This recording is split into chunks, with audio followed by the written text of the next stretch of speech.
It's time to have a hard and honest conversation about QB1, Tua Tagovailoa, because it might be time to end his reign as QB1 in the 305. He might be holding the Dolphins back, and should Miami move on? We're going to answer those questions once again. And the reason why is because the tape. One thing never lies, folks. Men lie, women lie. Numbers, tape, they don't lie. And if you watched the All-22 film from week 1, you would watch a quarterback that looked scared, panicked, and had no confidence. And if you watch the tape in week 2, you're watching a quarterback who looked like he was on the rise, but mentally collapsed late in the fourth quarter. And that part is very scary. I actually don't know which one's more scary, week 1 or week 2. But you make the decision. Is it time to move on from Tua Tagovailoa as QB1 of the Miami Dolphins? Type Y for yes. Type N for no. Tough question. Pin comment. Let me know your thoughts. You look at Tua through his first 2 games of the season. Obviously, week 1 was really rough. But through 2 weeks, we're sitting at 3 touchdowns, 3 interceptions, an average depth of target of about 7.55. Quick math. I'm kind of elite. Yards about 200 plus. Like a game, like it just isn't good. And yes, the raw numbers in week 2 against the Patriots are very, very good. He threw for 300 plus, a QB rating of 115.5. Only 2 touchdowns to 1 interception. But like the truth is, he was absolutely abysmal in the fourth quarter. Like horrific. He had a really, really strong second and third quarter to close the first half and to start the second half. It was awesome. 2 touchdown passes in that second quarter. 1 to Waddle, 1 to Achane. And that 1 to Waddle was a beauty. And he had some great throws throughout the night, through the game.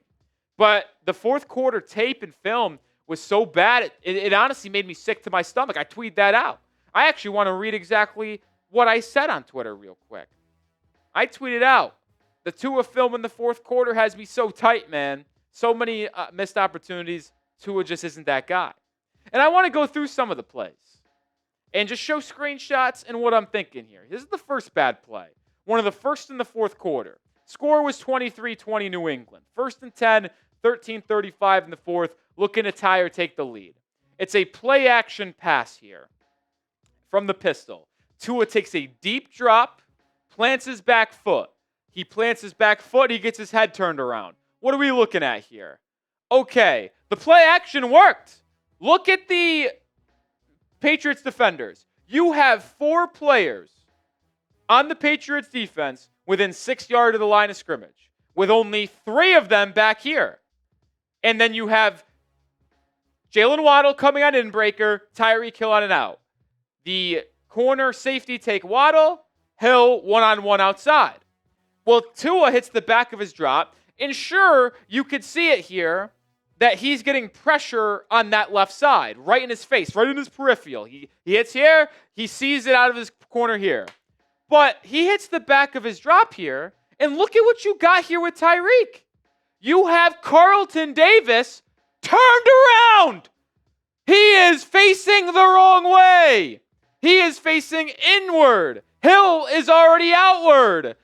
Tua should be hitting this backdrop and letting this fly to the hashes here, right around here, for Tyreek. Easy completion, easy first down. What do you think Tua does? He throws it away right here, over the head of Nick Rohloff. Why? Because he felt the pressure and just threw it away. Even though he should have known what he had based on the 3 safeties back. He had man-to-man. He had Davis turned. Hit Tyreek Hill. Bad, bad, bad. Number 2.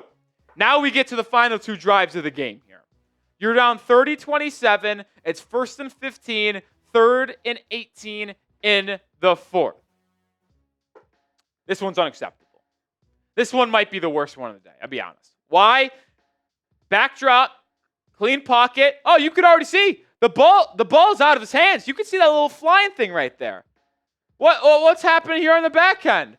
Oh, it's only Tyreek Hill wide open with 5 yards of separation, and the balls should be on him. He catches it, and either Tyreek gets tackled, but it's a gain of about 18 and a first down, or Tyreek catches it, makes a man miss, touchdown, you have the lead. But Tua overthrew him by about 10 yards, and it was incomplete. That just can't happen. Number 3, down 30-27, 4th and 9, 2:21 in the 4th. This one drives me insane. This one drives me nuts. This was the interception play where Tua scrambles to the left and throws the interception to Marte Mapu. And I get it. You can see Tua at the back of his drop, and Larry Borom on that right tackle got absolute speed run by Harold Landry. Landry's in the backfield immediately. But look at Tua. He does the right thing. He steps up in the pocket. He lets Landry go around him. And what should any good quarterback do on 4th and 9? Yes, it's becoming a messy pocket, but he steps up past Landry, and look at Waddle. It's 4th and 9. Waddle's on an outbreaker. Dude, throw it here. That corner ain't getting there. That safety ain't getting there. He ain't breaking there in time. That inside corner, he's already beat. Tua, you step up in the pocket and rip it right here. We got a first down, drive still alive for Waddle. What does Tua do instead? He steps up, runs to his left, and then we know he throws it right to the Patriots defender, Marte Mapu, when he could have dumped it to Julian Hill for a first down. Not being able to step up in this pocket and deliver a strike to Waddle right at the sticks right here where he clearly comes open is as bad as it gets. And then the 4th one. This one I did not see live. This one on film review made me want to slap myself in the head with a baseball bat. This was the 4th bad play. You're down 6, 3rd and 12, minute to go. Tua extends the play.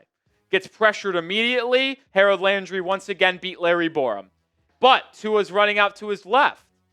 And what happens? There's almost everybody's covered. So Malik Washington is all the way in the middle of the field, but that throw's not being made. And Tyreek's here, but if Tua lobs it, you have that safety coming off of Waddle, who's covered on the sideline, and the safety comes back here to make the play. But what happens when Tua scrambles to the left is Robert Spillane, the linebacker for New England, steps up to make sure Tua can't scramble to pick up 6 or 7 yards.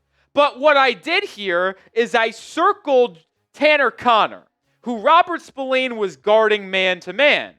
And when Spillane steps up, Conner steps backward. And Tua has a very easy window to just pitch it to him. It's a 8-yard pitch. Tua, that defensive lineman is not going to hit the ball. Throw it to Tanner Conner. He catches it. Look at all of that yardage. He's probably picking up the first down. He is, without a question, getting to the 15-yard line, which would have gotten you a fresh set of downs. Instead, Tua runs out of bounds. It's 4th and 12, and then he gets sacked. Like, all 4 of these plays that we just went through, I don't think I'm asking a lot here. I'm not. We're asking for improvisation, and we're asking for the ability to step up in the pocket and deliver a strike, which is what franchise quarterbacks need to be able to do. I have defended Tua for a while. I said he should have got extended in the 2023 offseason coming off of his career year. He did. I defended him this offseason saying, you know what? He stays healthy, the Dolphins will win football games. But I know it feels like a 180 and a quick switch up. I'm not going to be married to Tua long term. I hope he succeeds as the QB1 of the Dolphins. But to me, it's very clear that he is incapable of winning big games because he has not done one yet in the playoffs against the Bills. And you saw the lack of ability to lead a 2-minute drive twice.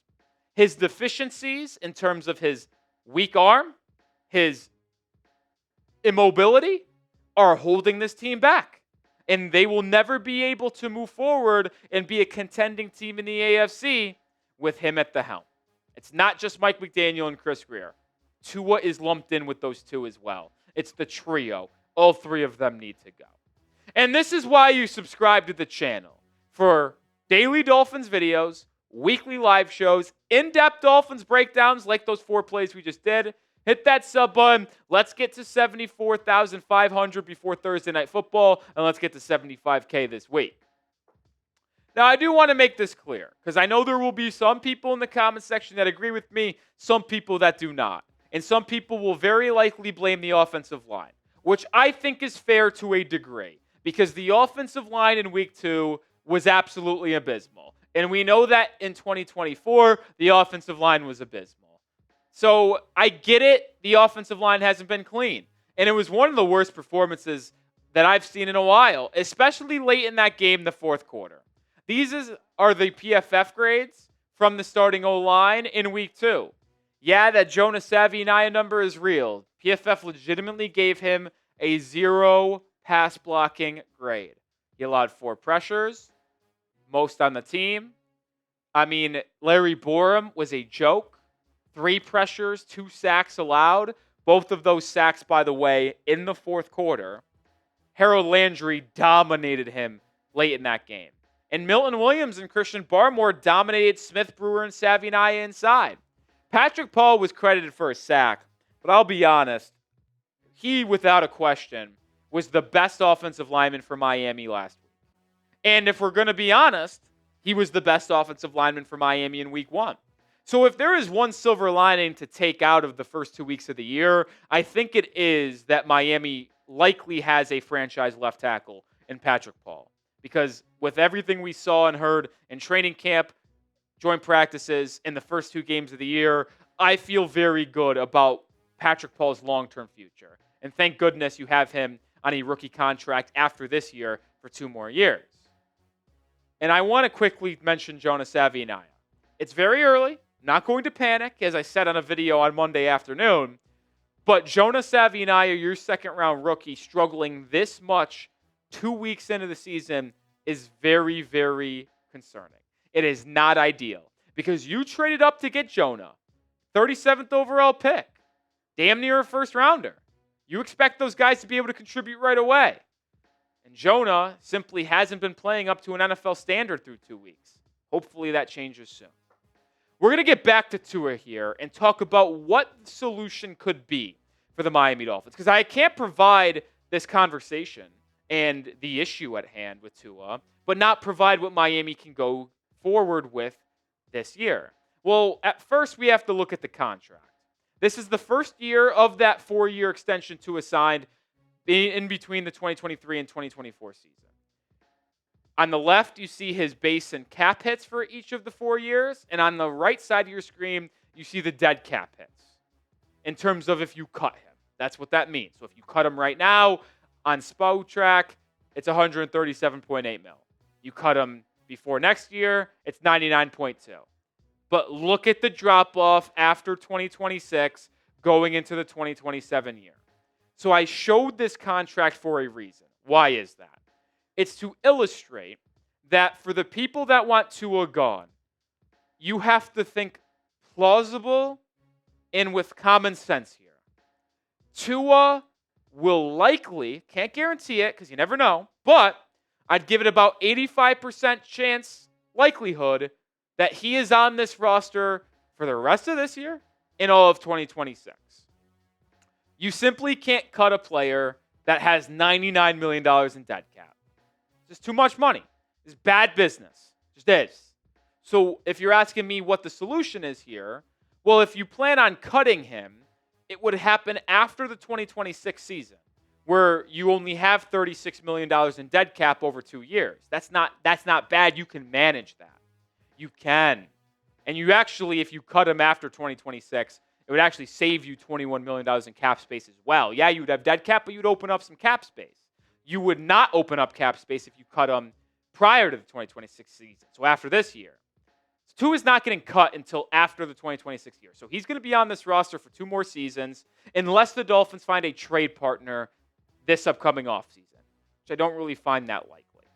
More coming up here in a second, but Hey, grab your Miami Dolphins rivalry gear. They are debuting the new jerseys Monday Night Football in Week 4 against the Jets. You can grab a jersey. You can grab a hat. You can grab a hoodie, a polo, a T-shirt, shorts, a helmet, a mini helmet, whatever you want. In that colorway, that new Dolphins rivalry collection, you can go grab it right now. Chatsports.com/Dolphins rivalry. Links in the description and comments of today's video. Take advantage of that collection being on sale. Listen, I know I've been very critical of Tua, and I've said throughout this video consistently that I'm moving on mentally from him as my QB1. Like, I just want to further illustrate, guys. It's been 6 years. This is year 6. It's not getting better. It's over. With Tua, it's been a roller coaster. It was awesome at the beginning. It was. And then we had that peak of 2023. And then instead of just maybe even like staying at that peak for a little bit, we're riding at the top and then we'll go down at the end of the career. We reached that peak of 2023 and then it's like Superman at Six Flags all the way down right away. Like, it's just been that bad. So to me, you just got to move on and you just got to clean slate, clean house. Girer, McDaniel, Tua. Bye. So what are the options for quarterback at Miami? Well, obviously you have Quinn Ewers on this team, but let's be real here. It's not realistic to expect him to have the ability to be a QB1 in the NFL. He's a 7th-round pick, and there's a lot left to be desired when it comes to his game. But if you're drafting in 2026 a quarterback, or 2027, which 2026 quarterback, you'd have him sit behind Tua for a year potentially and maybe replace him midway through the year. If it's 2027, that's when you're cutting Tua and then you're drafting a rookie QB to be your starter. Well, it's harder to project quarterbacks in 2027, but I will project them for 2026. My top 4 right now are LaNorris Sellers from South Carolina, John Mateer from Oklahoma, Garret Nussmeier from LSU, and Drew Allar from Penn State. And if we'll be honest, I would probably rank them in that order at this time. I like Sellers a lot. Now, we have to see more development from him, but there's a lot to like there.